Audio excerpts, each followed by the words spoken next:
नमस्कार। आकाशवाणी से प्रस्तुत है कोविड-19 पर विशेष समाचार कार्यक्रम।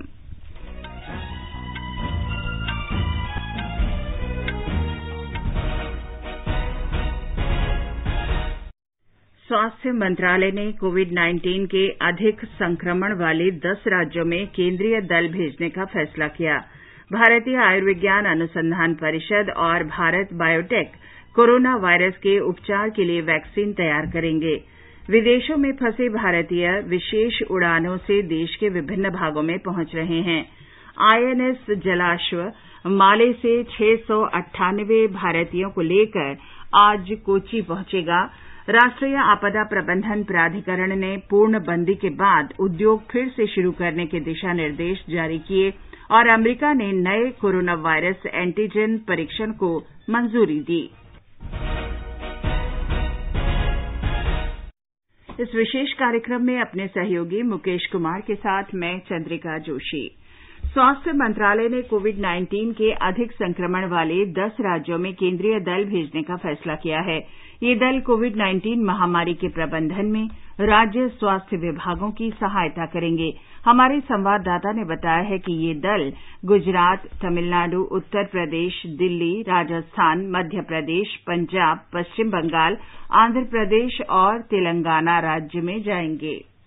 इन केंद्रीय दलों में स्वास्थ्य मंत्रालय के वरिष्ठ अधिकारी, संयुक्त सचिव स्तर के नोडल अधिकारी और स्वास्थ्य विशेषज्ञों को शामिल किया गया है। यह दल राज्यों के स्वास्थ्य विभाग को कोरोना से प्रभावित क्षेत्रों में उठाए जाने वाले कदमों के क्रियान्वयन में मदद करेगा। यह केंद्रीय दल पूर्व में बने ऐसे 20 टीमों के अलावा है जिन्हें कोरोना से अत्यधिक प्रभावित जिलों में भेजा गया था। गौरतलब है कि पिछले दिनों एक उच्च स्तरीय दल की तैनाती मुंबई में कोरोना से जुड़े मामलों में महाराष्ट्र सरकार की मदद के लिए भी की गई है। दिवाकर, आकाशवाणी समाचार, दिल्ली। भारतीय आयुर्विज्ञान अनुसंधान परिषद आईसीएमआर और हैदराबाद की जानी मानी वैक्सीन निर्माता company Bharat biotech international limited ने कोविड-19 वैक्सीन पूरी तरह देश में ही तैयार करने के लिए सहयोग किया है। ये वैक्सीन वायरस स्ट्रेन का उपयोग करके विकसित की जाएगी, जिसे आईसीएमआर के राष्ट्रीय विषाणु विज्ञान संस्थान पुणे में आइसोलेट किया गया है। वायरस स्ट्रेन का ब्यौरा सफलतापूर्वक एनआईवी पुणे से भारत बायोटेक भेज दिया गया है। दोनों सहयोगी कंपनियों ने वैक्सीन विकसित करने का कार्य शुरू कर दिया है। आईसीएमआर और भारत बायोटेक वैक्सीन तैयार करने के संबंध में जल्द ही मंजूरी लेंगे। आकाशवाणी समाचार से बातचीत में सीएसआईआर के महानिदेशक शेखर मांडे ने बताया कि ये परीक्षण 1 सप्ताह में शुरू हो जाएगा। CSIR is working with multiple pharmaceutical companies in trying to see whether we can bring certain solutions to the market as interventions against COVID-19. In this regard, a few clinical trials CSIR has already initiated in partnership with certain companies. The Drug Controller General of India has given us approval for 2 more clinical trials. One is on a drug called Favipiravir. It's a drug which is used against influenza in Japan, China and other countries. And we believe that this drug also could be potentially useful against COVID-19. राष्ट्रीय आपदा प्रबंधन प्राधिकरण NDMA ने पूर्णबंदी के बाद निर्माण उद्योग फिर शुरू करने के दिशा निर्देश जारी किए हैं। प्राधिकरण ने कहा है कि राज्य सरकारें सुनिश्चित करेंगी कि दुर्घटना की आशंका वाली औद्योगिक इकाइयों में आपदा प्रबंधन योजना अद्यतन हो और इसे लागू करने की समुचित तैयारी हो। प्राधिकरण ने परामर्श दिया है कि जिले के संबंधित अधिकारी सुनिश्चित करेंगे कि इन औद्योगिक इकाइयों में स्थल आपदा प्रबंधन योजनाएं तैयार हों और इनमें कोविड-19 लॉकडाउन के बाद उद्योगों को सुरक्षित रूप से आरंभ किए जाने की मानक संचालन प्रक्रिया का पालन किया जा रहा हो। प्राधिकरण ने निर्माण इकाइयों को कार्य शुरू करने के पहले सप्ताह को परीक्षण सप्ताह बनाने पर विचार करने को कहा है। परामर्श में कहा गया है कि इस दौरान अधिक उत्पादन लक्ष्य हासिल करने का प्रयास न करते हुए सुरक्षा नियमों का पालन सुनिश्चित किया जाना चाहिए। किसी जोखिम की आशंका कम करने के लिए विशिष्ट उपकरणों पर काम करने वाले कर्मचारियों को पूरी जानकारी देने का परामर्श दिया गया है। दिशा निर्देशों में कहा गया है कि उन्हें गंध, रिसाव या धुएं जैसे उन खतरों के संकेतों से पूरी तरह अवगत रखा जाए जिसके बाद तत्काल रखरखाव या शटडाउन की आवश्यकता पड़ सकती है। काम फिर शुरू होने पर सभी उपकरणों के निरीक्षण की सलाह दी गई है। प्राधिकरण ने उद्योगों को किसी प्रकार की कोई कठिनाई होने पर स्थानीय जिला प्रशासन से सहयोग के लिए संपर्क करने को कहा गया है। श्रमिकों की सुरक्षा के लिए राष्ट्रीय आपदा प्रबंधन प्राधिकरण ने फैक्ट्री परिसर को हर समय संक्रमण मुक्त करने का परामर्श दिया है। प्राधिकरण ने कहा है कि सभी कर्मियों की तापमान जांच दिन में 2 बार की जाए और उन कर्मचारियों को काम पर न आने को कहा जाए जिनमें संदिग्ध लक्षण उभर रहे हों। प्राधिकरण ने कहा है कि सभी कारखानों और निर्माण इकाइयों को दस्ताने, मास्क और सैनिटाइजर उपलब्ध कराना चाहिए। कर्मचारियों को एहतियाती और सुरक्षा उपायों से अवगत कराने और सुरक्षित दूरी बनाए रखने के निर्देशों का पालन करने को कहा गया है। 24 घंटे कार्यरत निर्माण इकाइयों में 2 शिफ्ट के बीच 1 घंटे का अंतराल रखने की सलाह दी गई है। परामर्श में स्पष्ट किया गया है कि प्रबंधन और प्रशासनिक कर्मचारियों के 33% को ही काम पर लगाने के गृह मंत्रालय के निर्देशों का पालन किया जाए। राष्ट्रीय आपदा प्रबंधन प्राधिकरण ने कहा है कि घातक सामग्री के उपयोग करने वाले कामगारों को इसके सुरक्षित उपाय के बारे में पूरी जानकारी होनी चाहिए। प्राधिकरण ने कहा कि उद्योगों के फिर शुरू होने पर ऐसे कर्मचारियों को तैनाती को लेकर किसी भी प्रकार की ढील अस्वीकार्य होगी। विदेशों में फंसे भारतीयों को सुरक्षित वापस लाने की विश्व की सबसे बड़ी योजना वंदे भारत मिशन के अंतर्गत सरकार इस महीने की 16 तारीख तक करीब 25,000 लोगों को स्वदेश वापस लाएगी। कनाडा, रूस, यूरोप, ऑस्ट्रेलिया, अमेरिका और खाड़ी देशों से करीब 106 उड़ानें इस कार्य के लिए संचालित की जा रही हैं।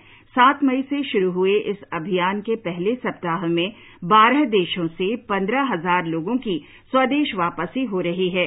दूसरे सप्ताह में भारतीयों की वापसी का बड़ा और व्यापक अभियान चलाया जाएगा। इस अभियान में सरकार संयुक्त अरब अमारात से 11 उड़ानें संचालित करेगी, जिसमें 7 दुबई से होंगी, 6 उड़ानें सऊदी अरब, 2 बहरीन, 3 कुवैत, 7 ओमान और 3 कतर से चलाई जाएंगी। देश के भीतर 21 फीडर उड़ानें संचालित करने पर भी विचार किया जा रहा है, जो यात्रियों को उनके गृह नगर के पास पहुंचाएंगी। कतर और कुवैत संकट में फंसे 300 से अधिक लोगों को दूसरी उड़ान से भारत भेजने के लिए काम कर रहे हैं। कतर ने कल पहली उड़ान से 178 लोगों को कोच्चि भेजा था, जबकि कुवैत से 320 से अधिक यात्रियों को लेकर 2 विमान कोच्चि और हैदराबाद पहुंचे थे। आज एक उड़ान दोहा से त्रिवेंद्रम के लिए और दूसरी कुवैत से चेन्नई के लिए संचालित होगी। कतर में भारत के राजदूत पी कुमारन ने बताया है कि वे पूर्णबंदी के बाद संकट में फंसे भारतीयों को वापस लाने के लिए और उड़ानें संचालित करने पर काम कर रहे हैं। ये उड़ानें वंदे भारत मिशन के दूसरे चरण में देश के विभिन्न भागों के लिए संचालित होंगी। श्री कुमारन ने कहा कि 40,000 से अधिक लोगों ने भारत जाने के लिए ई पोर्टल पर पंजीकरण कराया है। उन्होंने ये भी कहा कि उन भारतीय कैदियों को भी विशेष विमान से भारत भेजने पर विचार किया जा रहा है, जिन्हें कतर सरकार ने क्षमा कर दिया है। ब्यौरा हमारी संवाददाता से। शनिवार को संयुक्त अरब अमीरात, कुवैत, कतार और ओमान से लगभग 850 भारतीयों को विशेष विमान द्वारा स्वदेश भेज दिया गया। आज 300 से भी ज्यादा लोग कुवैत और कतार से वापस जाएंगे। कुवैत से एक विशेष विमान लगभग 71 लोगों को लेकर चेन्नई जाएगी और कतार से भी लगभग इतने ही लोग तिरुवनंतपुरम के लिए प्रस्थान करेंगे। जिन श्रमिकों की नौकरी नहीं है, मेडिकल इमरजेंसी केस, गर्भवती महिलाएं, बच्चे और बुजुर्गों को वापस भेजने में प्राथमिकता दी जाएगी। शनिवार को मीडिया से बातचीत करते हुए कतर में भारतीय राजदूत पी कुमरन ने बताया कि वंदे भारत मिशन के दूसरे चरण में और भी विशेष विमान चलाने की कोशिश की जा रही है, जिससे विदेश में विपरीत अवस्था से जूझ रहे लोगों को घर जाने के लिए सहूलियत रहेगी। उन्होंने ये भी बताया कि जिन भारतीय कैदियों को कतर सरकार ने माफ कर दिया है, उन्हें भी इन विशेष विमानों में वापस भेजने पर विचार चल रहा है। कंचन प्रसाद, आकाशवाणी समाचार, दुबई। वंदे भारत मिशन के तहत दोहा से आई उड़ान आज तड़के केरल में कोच्चि पहुंच गई है। इस उड़ान से 178 भारतीयों को वापस लाया गया है। वंदे भारत मिशन के तहत मलेशिया में कुआलालंपुर से 177 यात्रियों को लेकर उड़ान कल रात तमिलनाडु के त्रिची अंतर्राष्ट्रीय हवाई अड्डे पहुंची। ये विदेश में फंसे भारतीयों को लेकर तमिलनाडु आने वाली तीसरी उड़ान है। यात्रियों को कोविड-19 संक्रमण की जांच के लिए नमूने लेने के बाद क्वारंटीन में रखा गया है। 200 यात्रियों को लेकर एक और उड़ान आज रात पहुंचेगी। तमिलनाडु में 6,535 लोग कोरोना वायरस से संक्रमित हैं। कल 526 लोगों में संक्रमण की पुष्टि हुई। कल 219 लोगों को उपचार के बाद अस्पतालों से छुट्टी दी गई। राज्य में इस महामारी से मरने वालों की संख्या 44 हो गई है। 4,664 लोगों का उपचार चल रहा है। बांग्लादेश से फंसे भारतीयों को लेकर दूसरी उड़ान से कल 129 यात्री दिल्ली पहुंचे। इन यात्रियों में पर्यटक और छात्रों के अलावा ऐसे लोग शामिल हैं जो आपात चिकित्सा के लिए बाहर गए थे या जिनका वीजा समाप्त हो चुका था। पहली उड़ान ढाका से 168 मेडिकल छात्रों को लेकर शुक्रवार को श्रीनगर पहुंची थी। बांग्लादेश में फंसे भारतीयों को लाने के लिए 14 मई तक वंदे भारत मिशन के तहत 7 उड़ानें संचालित की जानी हैं। वंदे भारत मिशन के तहत समुद्र सेतु कार्यक्रम के एक हिस्से के रूप में भारतीय नौसेना का दूसरा जहाज आज मालदीव से कोच्चि के लिए रवाना होगा। नौसेना का पहला जहाज आज कोच्चि पहुंच रहा है। कोच्चि के लिए आज रवाना हो रहे आईएनएस मगर से 200 भारतीय नागरिकों को मालदीव के माले से लाया जाएगा। माले में भारतीय उच्चायोग ने यात्रियों को माले हवाई अड्डे पहुंचाने के आवश्यक प्रबंध किए हैं। एक रिपोर्ट। समुद्र सेतु के तहत दूसरा नौसेना जहाज आज माले से कोच्चि के लिए रवाना होगा और इस बाबत कार्रवाई शुरू हो गई है। लोगों को अलग अलग जगहों से माले हवाई अड्डे पर लाया जा रहा है, जहां उनके प्रवासन आदि कार्रवाई को अंजाम दिया जाना है। माले स्थित भारतीय उच्चायुक्त ने कल शाम 211 लोगों की संभावित सूची जारी की थी। अगले सप्ताह ये दोनों जहाज माले से टूटीकोरिन को रवाना होंगे, जिसमें लगभग 900 लोगों की वापसी होगी। आईएनएस जलस्व जो माले से शुक्रवार शाम को रवाना हुआ था, 698 लोगों को लेकर आज कोच्चि पहुंचेगा। इन सभी को 2 सप्ताह के लिए पृथक रखा जाएगा और उसके बाद ही इनकी घर वापसी होगी। आकाशवाणी समाचार के लिए कोलंबो से संतोष कुमार। वंदे भारत मिशन के तहत भारतीय नागरिकों को लंदन से ला रहा विशेष विमान आज तड़के मुंबई के छत्रपति शिवाजी महाराज अंतर्राष्ट्रीय हवाई अड्डे पर पहुंचा। इस विशेष उड़ान से लंदन में फंसे 329 भारतीयों को वापस लाया गया है। इस मिशन के तहत 7 दिन के अंदर Britain, America, Singapore, Malaysia, Bangladesh और फिलीपींस में फंसे भारतीय 10 सीधी उड़ानों और 6 पारगमन उड़ानों से मुंबई पहुंचेंगे। ब्यौरा हमारी संवाददाता से। विदेश में फंसे लगभग 2350 भारतीय नागरिक 7 दिनों की अवधि में मुंबई के छत्रपति शिवाजी महाराज अंतर्राष्ट्रीय हवाई अड्डे पर उतरेंगे। आज दिन भर में लंदन, सिंगापुर और मनीला में फंसे हुए भारतीय नागरिकों को विशेष उड़ानों द्वारा वापस लाया जाएगा। हवाई अड्डे पर इन उड़ानों के लिए 2 एरोब्रिज समर्पित रहेंगे। दिशा निर्देशों का अनुपालन करते हुए यात्रियों को हवाई अड्डे पर एक दूसरे से कम 2 मीटर की दूरी बनाए रखने के लिए कहा गया है, जिसके लिए हवाई अड्डे पर विशिष्ट चिन्ह बनाए गए है। साथ ही पूरी यात्रा के दौरान उन्हें फेस मास्क और हाथ के दस्ताने पहनने के लिए कहा गया है। यात्रियों का सामान कन्वेयर बेल्ट पर लोड करने से पहले उसे कीटाणु रहित करने तथा यात्रियों को सैनिटाइज ट्रॉली प्रदान करने के साथ साथ हवाई अड्डे पर विभिन्न टच प्वाइंट पर हैंड सैनिटाइजर भी रखे गए हैं। आने वाले यात्रियों को राज्य के अधिकारियों को सौंपा जाने तक वे सीआईएसएफ कर्मियों की सुरक्षा में रहेंगे। इसी बीच 1100 से अधिक मजदूरों को ले जाने वाली एक विशेष श्रमिक ट्रेन कल देर रात पुणे से रवाना हुई। इस ट्रेन को उत्तर प्रदेश सरकार के समन्वय में रवाना किया गया है। माधुरी पांगे, आकाशवाणी समाचार, मुंबई। वंदे भारत मिशन के अंतर्गत विदेशों में फंसे भारतीयों का उत्तर प्रदेश पहुंचना शुरू हो गया है। 180 लोगों को लेकर एक विमान कल शाम लखनऊ में चौधरी चरण सिंह हवाई अड्डे पहुंचा। लखनऊ जिले के अधिकारियों ने इन यात्रियों का स्वागत किया। इन यात्रियों को पूरी चिकित्सा जांच के बाद लखनऊ में 14 दिन की क्वारंटीन में भेज दिया गया है। यात्रियों को लखनऊ में 14 दिन के लिए सरकारी केंद्र में क्वारंटीन में रखने या उचित दर पर होटल में क्वारंटीन में रहने का विकल्प दिया गया है। राज्य सरकार अन्य राज्यों में फंसे श्रमिकों को भी वापस ला रही है और उन्हें उनके निवास स्थान के आसपास रोजगार देने की कोशिश कर रही है। एक रिपोर्ट। प्रदेश सरकार ने राज्य में 20 लाख प्रवासी मजदूरों और कामगारों के लिए रोजगार की योजना तैयार करने के निर्देश दिए हैं। अब तक 114 विशेष रेलगाड़ियों द्वारा 1,20,000 से ज्यादा प्रवासी श्रमिकों को लाया गया है। अपर प्रमुख सचिव गृह अवनीश अवस्थी ने बताया कि अगले 2 दिनों के दौरान प्रवासी मजदूरों की 40 ट्रेनें प्रतिदिन राज्य में पहुंचेंगी। कुल 1,66,000 से ज्यादा मजदूरों और छात्रों को सरकारी अमले ने उनके घरों तक पहुंचाया है। मुख्यमंत्री योगी आदित्यनाथ ने कहा है कि सरकार निराश्रित मजदूरों के कल्याण के लिए सभी उपाय कर रही है उन्होंने प्रवासी मजदूरों से किसी भी हालत में पैदल यात्रा नहीं करने की अपील की है। उन्हें विशेष ट्रेनों से लाया जाएगा। राज्य में इस समय 1800 कोरोना वायरस मामले हैं और 1399 रोगी ठीक होकर अपने घरों को जा चुके हैं। प्रदेश में कोरोना रिकवरी रेट 43% है, जो राष्ट्रीय दर से 13% अधिक है। MS यादव, आकाशवाणी समाचार, लखनऊ।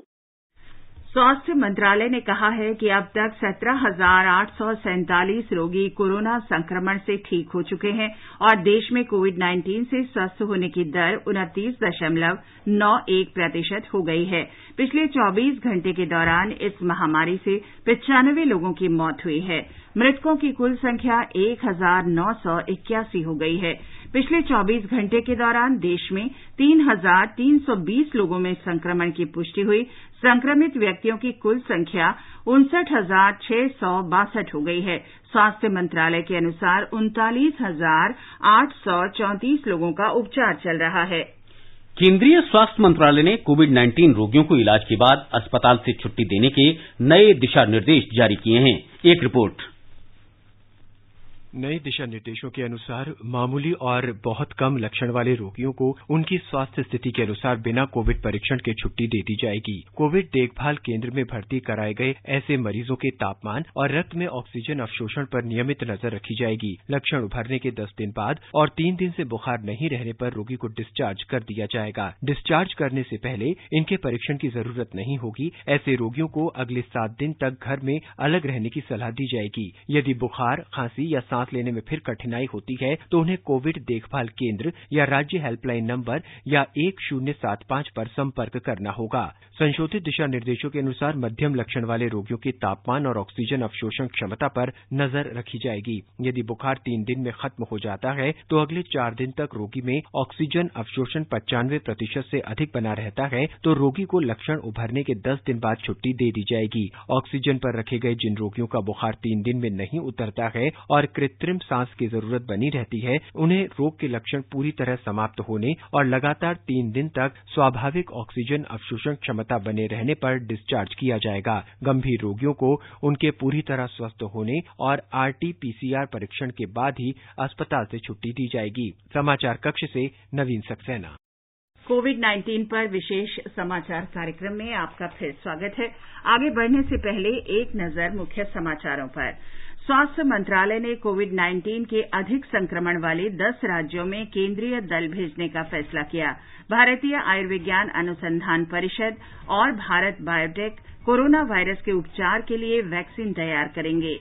विदेशों में फंसे भारतीय विशेष उड़ानों से देश के विभिन्न भागों में पहुंच रहे हैं।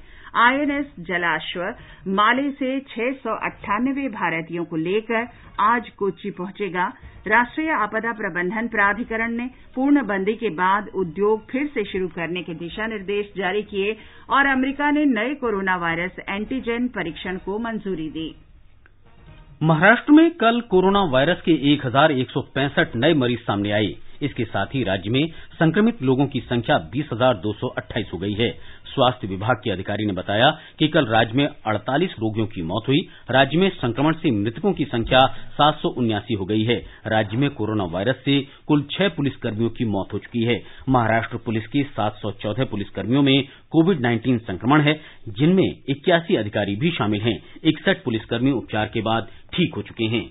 गुजरात में कोविड-19 से संक्रमित लोगों की संख्या 7,797 हो गई है। राज्य में इस महामारी से मरने वालों की संख्या 472 हो गई है। उधर 219 मरीजों को कल उपचार के बाद छुट्टी दे दी गई। राज्य में स्वस्थ लोगों की संख्या अब 2091 हो गई है। अखिल भारतीय आयुर्विज्ञान संस्थान नई दिल्ली के निदेशक डॉक्टर रणदीप गुलेरिया के नेतृत्व में 2 सदस्यों का दल कल अहमदाबाद पहुंचा और कोविड-19 पर रोक लगाने की रणनीति के संबंध में अहमदाबाद सिविल अस्पताल के डॉक्टरों और राज्य के अधिकारियों के साथ बातचीत की। डॉक्टर गुलेरिया ने लोगों से अपील की कि वे संक्रमण के लक्षण दिखने पर तुरंत इसकी जानकारी दें। अगर उनको सिम्टम है जो कोविड-19 के हो सकते हैं, वो आगे आएं, अपना टेस्ट कराएं, अपने आप को अगर जरूरत है एडमिट करें, आइसोलेट करें। उससे उनकी जान भी बच सकती है और उनके जो घर के नियर और डियर वन है उनकी सुरक्षा भी होगी, क्योंकि अगर वो अपने आप को आइसोलेट करेंगे तो और लोगों में इन्फेक्शन जो है वो नहीं फैलेगा। हमारी संवाददाता ने बताया है कि राज्य में कोविड-19 से सबसे ज्यादा प्रभावित शहर अहमदाबाद है। 7,000 से अधिक मामलों के साथ गुजरात कोविड-19 से सबसे ज्यादा प्रभावित देश का दूसरा राज्य बन गया है। 5,000 से अधिक मामले और 350 से अधिक मौतों के साथ अहमदाबाद राज्य में कोविड-19 के लिए प्रमुख केंद्र बन चुका है। बढ़ती केसों के मद्देनजर शहर और जिला प्रशासन ने जिले में स्वच्छता कार्य तेज कर दिया है। अधिक से अधिक निजी होटल और अस्पतालों को कोविड देखभाल केंद्रों में परिवर्तित किया जा रहा है। एक और सरकार उन मजदूरों को वापस भेज रही है जो अपने गृह राज्यों में लौटने की इच्छा रखते हैं। दूसरी ओर शहर के साथ साथ ग्रामीण इलाकों में भी निगरानी को मजबूत कर दिया गया है। अहमदाबाद और सूरत के बाद आज सुबह से गांधीनगर जिले में भी संपूर्ण लॉकडाउन लागू कर दिया है। इस बीच वंदे भारत मिशन के तहत सिंगापुर में फंसे भारतीयों को लेकर पहली उड़ान आज दोपहर बाद अहमदाबाद पहुंचेगी। करीब 250 यात्रियों गुजरात की वापस आने की उम्मीद है। अपर्णा खुन, आकाशवाणी समाचार, अहमदाबाद। मध्य प्रदेश में ऐसे पुलिसकर्मियों को कर्मवीर पदक से सम्मानित किया जाएगा जिन्होंने 30 दिनों तक कोरोना के खिलाफ संघर्ष में अपनी सेवाएं दी हैं। इसी प्रकार हेल्प डेस्क के माध्यम से शहीद पुलिसकर्मियों के परिवारों की समस्याओं का समाधान भी किया जाएगा। हेल्प डेस्क का गठन भोपाल के पुलिस मुख्यालय में किया गया है। हमारे संवाददाता ने बताया है कि मध्य प्रदेश पुलिस शिकायतकर्ताओं के घरों में जाकर एफआईआर दर्ज करेगी। आधिकारिक जानकारी के अनुसार पुलिस का डायल 100 फर्स्ट रिस्पांस व्हीकल लोगों की शिकायतों पर उनके घर पहुंचकर एफआईआर दर्ज करेगा। इसके लिए आवश्यक कदम उठाए जा रहे हैं। यह सुविधा मिलने के बाद आम लोगों को एफआईआर दर्ज कराने के लिए पुलिस स्टेशन जाने की जरूरत नहीं होगी। पुलिस महानिदेशक विवेक जौहरी ने बताया कि राज्य के विभिन्न नियंत्रण क्षेत्रों में 6,000 से अधिक पुलिसकर्मी सक्रिय रूप से काम कर रहे हैं। कोरोना के खिलाफ लड़ाई में अब तक 4 पुलिसकर्मियों ने अपना बलिदान दिया है, जबकि पुलिस विभाग के 91 कर्मचारी कोरोना से संक्रमित हैं और उनका अलग अलग अस्पतालों में इलाज चल रहा है। इस बीच राज्य में कोरोना वायरस के मामलों की संख्या बढ़कर 3,457 हो गई है। अच्छी बात यह है कि अब तक राज्य में 1,480 लोग कोरोना वायरस संक्रमण से स्वस्थ हो चुके हैं, जबकि 211 की मृत्यु हुई है। संजीव शर्मा, आकाशवाणी समाचार, भोपाल। राजस्थान में कोविड-19 के मरीजों के ठीक होने की दर बढ़कर 58.31% हो गई है। राज्य में 2,162 मरीज उपचार के बाद स्वस्थ होकर अपने अपने घर पहुंच गए हैं। राज्य में कल एक ही दिन में 151 मरीज ठीक हुए और 129 नए मरीज सामने आए। हमारे संवाददाता ने बताया है कि राजस्थान में अभी तक 1,59,000 कोविड-19 नमूनों की जांच हुई है।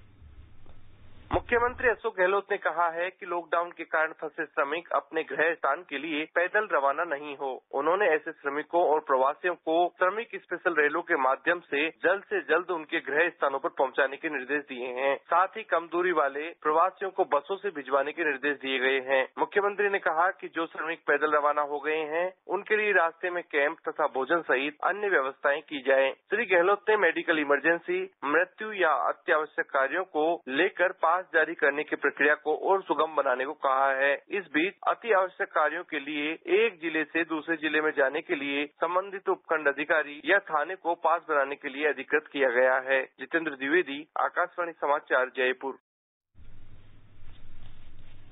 अमेरिका में कोरोना वायरस की नई तरह की जांच की मंजूरी मिल गई है। प्रशासनिक अधिकारियों ने इस जांच को देश में सामान्य गतिविधियां फिर शुरू करने के महत्वपूर्ण कदम के रूप में प्रोत्साहित किया है। खाद्य और औषधि प्रशासन एफडीए ने सैन डिएगो के क्यूडेल कॉरपोरेशन द्वारा विकसित एंटीजन जांच को आपात स्थिति में प्राधिकृत करने की घोषणा की है। एफडीए ने कहा है कि इस जांच से नाक के अंदर से लिए गए नमूनों में वायरस प्रोटीन का अंश होने का तुरंत पता चल सकता है। एंटीजन जांच तीसरे प्रकार की जांच है जिसे एफडीए ने प्राधिकृत किया है। वर्तमान में कोविड-19 का पता लगाने का एकमात्र तरीका मरीजों के लिए नमूने की जांच करना है। इस जांच में कई घंटे लगते हैं और ये महंगा होता है तथा इसे विशेष उपकरणों के माध्यम से किया जाता है जो मुख्य रूप से वाणिज्यिक प्रयोगशालाओं, अस्पतालों या विश्वविद्यालयों में मिलते हैं।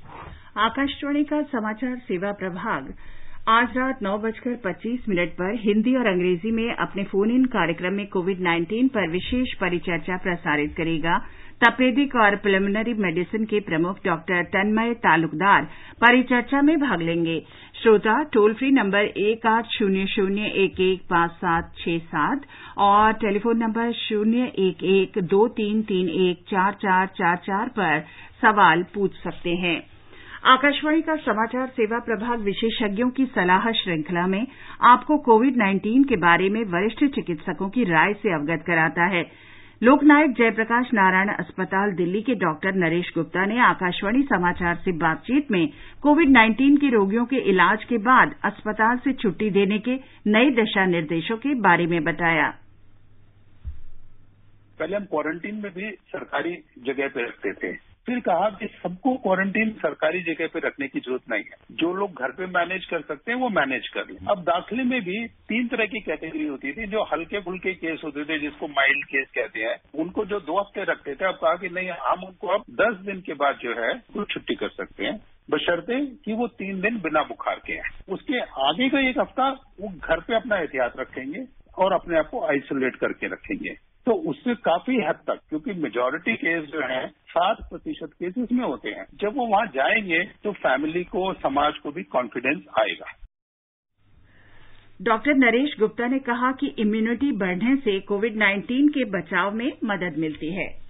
ज्यादातर मरीजों को निष्क्रिय करने की जो इम्यून पावर है बॉडी के अंदर मौजूद है, और कई तरह की इम्यूनिटी होती है, एक तरह की इम्यूनिटी नहीं है। उसको आप बना के रखेंगे तो आपके बचाव की क्षमता है और बढ़ जाएगी। हमारे शरीर में जिगर एक ऐसा ऑर्गन है जिससे कि ये इम्यूनिटी की पावर भी बढ़ती है, क्योंकि उसके अंदर एक डिटॉक्सिफिकेशन सिस्टम भी होता है। पूरा खून में भी एक इम्यूनिटी की पावर होती है, वो सेल्स के द्वारा आती है। खाना आपको बैलेंस खाना चाहिए जिससे कि आपकी इम्यूनिटी बढ़े, और वर्जिश, व्यायाम, योगा, कसरत जो भी आप करना चाहें वो बराबर करना चाहिए जिससे कि आपकी इम्यूनिटी बढ़े। अगर आपकी इम्यूनिटी बढ़ेगी तो कोरोना वायरस भी थोड़ा डर के रहेगा।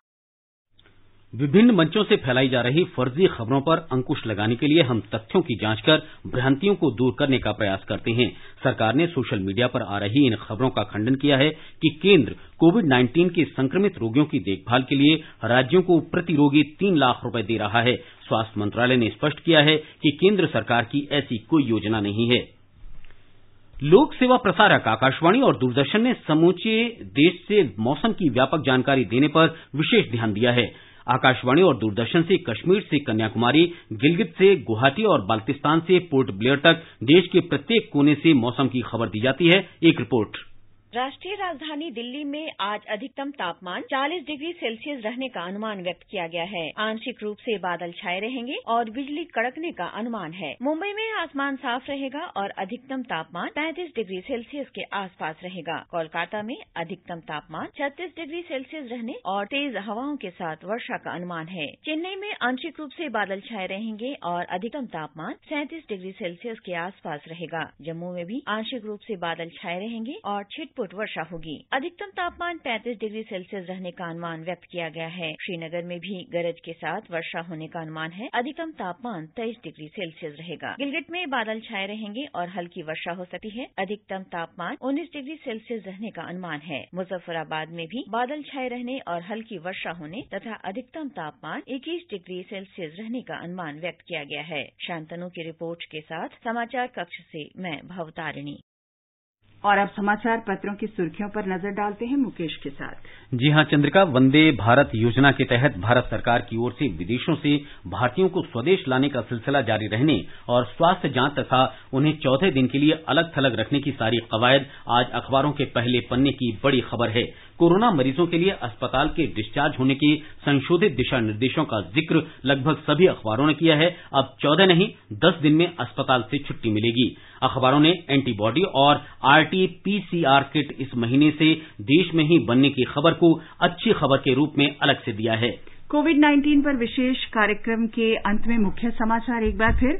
स्वास्थ्य मंत्रालय ने कोविड-19 के अधिक संक्रमण वाले 10 राज्यों में केंद्रीय दल भेजने का फैसला किया। भारतीय आयुर्विज्ञान अनुसंधान परिषद और भारत बायोटेक कोरोना वायरस के उपचार के लिए वैक्सीन तैयार करेंगे। विदेशों में फंसे भारतीय विशेष उड़ानों से देश के विभिन्न भागों में पहुंच रहे हैं और आईएनएस जलाश्व माले से 698 भारतीयों को लेकर आज कोच्चि पहुंचेगा। इसके साथ ही कोविड-19 पर विशेष समाचार कार्यक्रम का ये अंक समाप्त हुआ। नमस्कार।